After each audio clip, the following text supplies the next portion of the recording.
ہیں 14 مقطعات حروف مبارکہ، 29 سورتوں کا یہ جاہو جلال ہے۔ بسم اللہ الرحمن الرحیم۔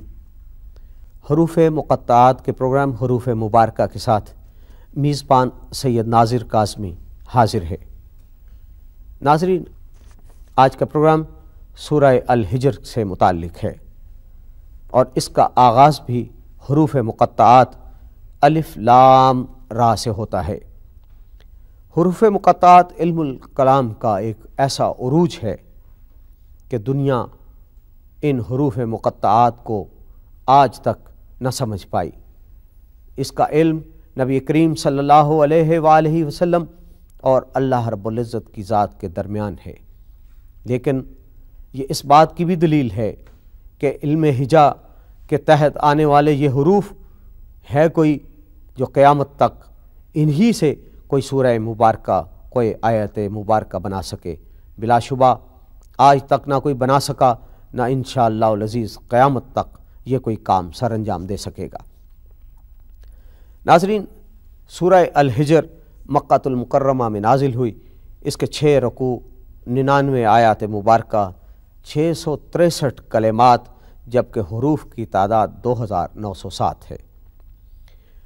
شان نزول اس سورہ مبارکہ کو کچھ اس طرح سے ہے کہ کفار کا ظلم و ستم بہت بڑھ گیا اور نبی کریم صلی اللہ علیہ وآلہ وسلم کے ساتھی جو اہل ایمان تھے وہ اپنے آبائی وطن مکہ کو چھوڑ کر ہجرت پر مجبور ہو رہے تھے۔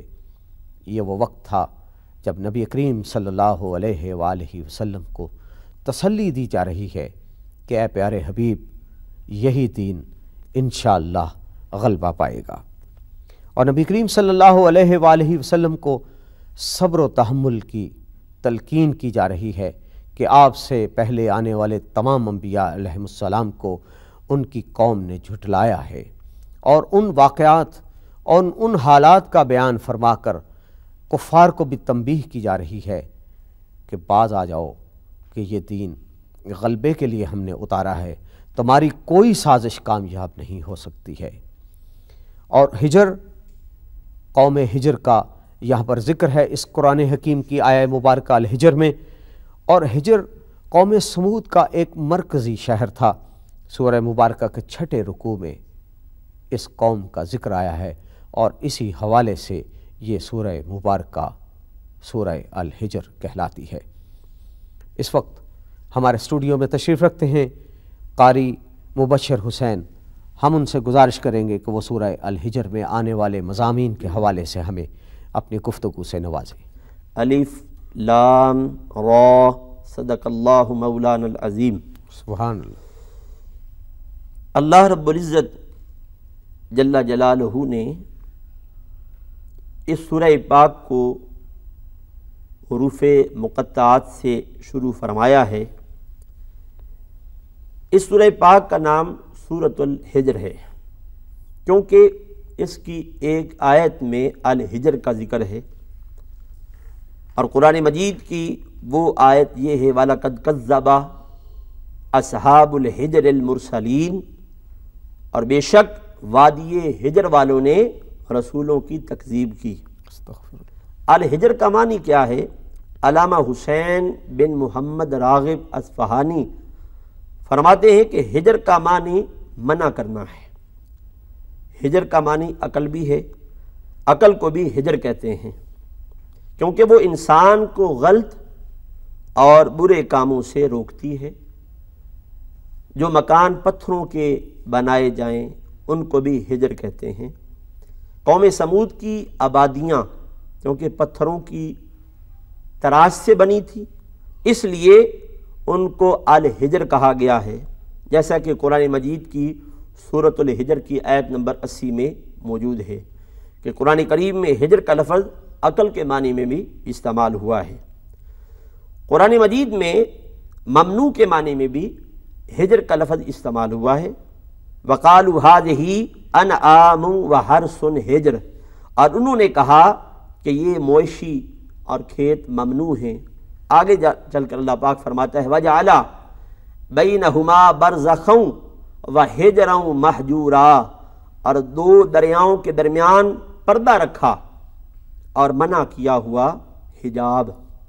اب دیکھیے فرمایا کہ الف لام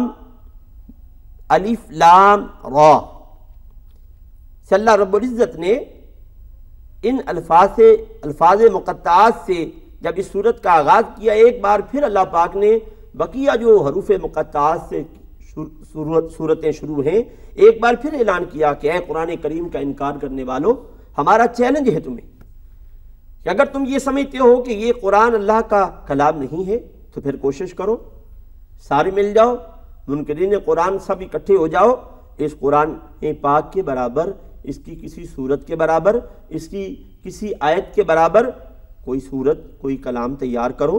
لیکن اللہ رب العزت جل جلالہ نے جو چیلنج دیا ہے، ساتھ خالق کائنات نے قرآن مجید میں یہ بھی فرمایا ہے کہ تم اگر سارے بھی اکٹھے ہو جاؤ، فَإِن لَّمْ تَفْعَلُوا وَلَن تَفْعَلُوا فَاتَّقُوا النَّارَ الَّتِي وَقُودُهَا النَّاسُ وَالْحِجَارَةُ أُعِدَّتْ لِلْكَافِرِينَ۔ اللہ رب العزت نے چیلنج بھی کیا، ساتھ خالق کائنات نے اس چیلنج کا خود جواب دیا کہ تم ہرگز سب مل بھی جاؤ تو یہ اس چیلنج کو تم قبول نہیں کر سکتے۔ فرمایا الف لام را۔ اب دیکھیے اس سورہ پاک میں اللہ رب العزت جل جلالہ نے اپنے نبی صلی اللہ علیہ وآلہ وسلم کو تسلی دی کہ اے پیارے حبیب صلی اللہ علیہ وآلہ وسلم، اگر یہ لوگ آپ کی تبلیغ کرنے کے صلے میں بھی ایمان کو قبول نہیں کرتے، محبوب آپ تسلی رکھیں، آپ تشفی رکھیں، سبحان اللہ سبحان اللہ، آپ تسلی رکھیں۔ یہ لوگ اگر انکاری ہیں تو ان کے لیے عذاب ہے، اگر یہ آپ کی کسی بات کو مانتے ہیں، سیدھے راستے پر چلتے ہیں تو ان کے لیے ہم نے انعام رکھے ہیں، لیکن شرط یہ ہے کہ آپ کو مانیں، آپ کی باتوں کو قبول کریں۔ لیکن اگر یہ آپ کی باتوں کو قبول نہیں کرتے تو اے میرے پیارے حبیب صلی اللہ علیہ وآلہ وسلم، آپ کو پریشان ہونے کی ضرورت نہیں ہے، کیونکہ ہر دور میں مشرکین کی یہ عادت ہے کہ انہوں نے اپنے نبیوں رسولوں کی دعوت کو جھٹلایا۔ مشرکین فرمائش کر کر کے معجزات طلب کرتے، لیکن آیات و معجزات سے بھی انہیں کوئی فائدہ نہ ہوا۔ انہوں نے معجزات دیکھے، آیات دیکھیں، اللہ کی نشانیاں اترتی دیکھیں، لیکن پھر بھی وہ سیدھے راستے پر نہ چلے۔ اگر آیات اور معجزات سے یہ فائدہ حاصل کرتے تو یہ لوگ قرآن مجید سے بھی فائدہ حاصل کر سکتے تھے۔ یہ صرف ان کی ہٹ دھرمی ہے کہ نت نئے معجزات کی فرمائش بھی کرتے ہیں اور ان کے طلب کیے ہوئے معجزات پیش بھی کر دیے جائیں تو پھر بھی اللہ پاک کو علم ہے، اللہ فرماتا ہے محبوب مجھے علم ہے، پھر بھی یہ لوگ ایمان قبول نہیں کریں گے۔ بے شک بے شک۔ اللہ پاک نے اپنی مصنوعات اور اپنی نعمتوں سے اپنی ذات اور اپنی توحید پر استدلال فرمایا ہے کہ مرنے کے بعد اللہ پاک نے اس سورت پاک میں مرنے کے بعد زندہ ہونے کا ذکر فرمایا ہے اور اس پر دلائل پیش کیے ہیں، صرف ذکر نہیں کیا، اللہ پاک نے دلائل پیش کیے ہیں۔ سبحان اللہ۔ نوع انسانی کی خلقت اور اس کے شرف کو بیان فرمایا ہے۔ بے شک۔ شیطان کے کفر کا اللہ پاک نے ذکر فرمایا ہے۔ حضرت ابراہیم، حضرت لوط علیہ السلام کا قصہ اللہ رب العزت نے ذکر فرمایا ہے۔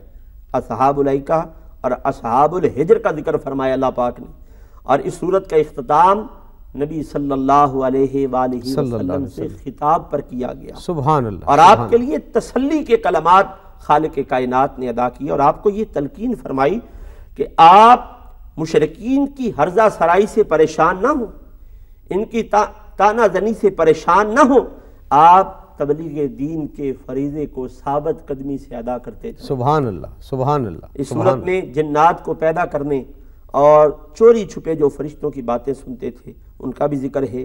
متقین کے اللہ پاک نے احوال بیان کیے ہیں، جو اللہ سے ڈرتے ہیں، جو اللہ سے لو لگانے کی کوشش کرتے ہیں اور ان کو مغفرت کے حصول کی ترغیب دی ہے، اور اخروی عذاب سے ڈرایا ہے۔ اس صورت کے مضامین میں اگر غور کیا جائے معلوم ہوتا ہے یہ صورت پاک مکہ شریف کے آخری دور میں نازل ہوئی اور ترتیب نزول کے اعتبار سے اس کا نمبر 54 ہے، اور سورۃ الانعام سے پہلے اور سورۃ یوسف کے بعد نازل ہوئی۔ سورۃ ابراہیم قرآن مجید کے ذکر پر ختم ہوتی ہے اور سورۃ الحجر قرآن کریم کے ذکر سے شروع ہوتی ہے۔ سبحان اللہ، اللہ رب سبحان العزت جل جلالہ کی بارگاہ بے کس پناہ میں دعا ہے کہ اللہ پاک ہم سب کو قرآن پاک کی تعلیمات پہ عمل کی توفیق عطا فرمائے۔ مولانا صاحب آپ کا بہت شکریہ۔ ہم آپ سے گزارش کریں گے کہ اس سورہ مبارکہ میں آنے والی کسی ایک دعا پہ اپنے خیالات کا اظہار کریں۔ یہ دعا کرنی چاہیے کہ خالق کائنات ہم سب کو شیطان کے جال میں جو اس نے قسم اٹھائی ہے اللہ پاک کی بارگاہ میں کہ فَبِعِزَّتِكَ لَأُغْوِيَنَّهُمْ اجمعین، کہ میں ورغلاؤں گا، اغوا کروں گا تیری مخلوق کو، الا عبادک منہم المخلصین، لیکن ان میں سے جو خالص بندے ہیں وہ کبھی بھی مجھ سے اغوا نہیں ہو سکیں گے، میرے جال میں کبھی نہیں پھنس سکیں گے۔ ہمیشہ اللہ کی بارگاہ میں یہ دعا کرنی چاہیے کہ خالق کائنات ہم سب کو شیطان کے وصف سے، شیطان سے جال کے بچنے سے توفیق عطا فرمائے، اور ہمیں ہمیشہ قرآن پاک کے توسل سے اور آقا دو جہاں علیہ الصلوۃ والسلام کی محبت کے توسل سے سیدھے راستے پہ چلنے کی توفیق عطا فرمائے۔ وما علینا الا البلاغ۔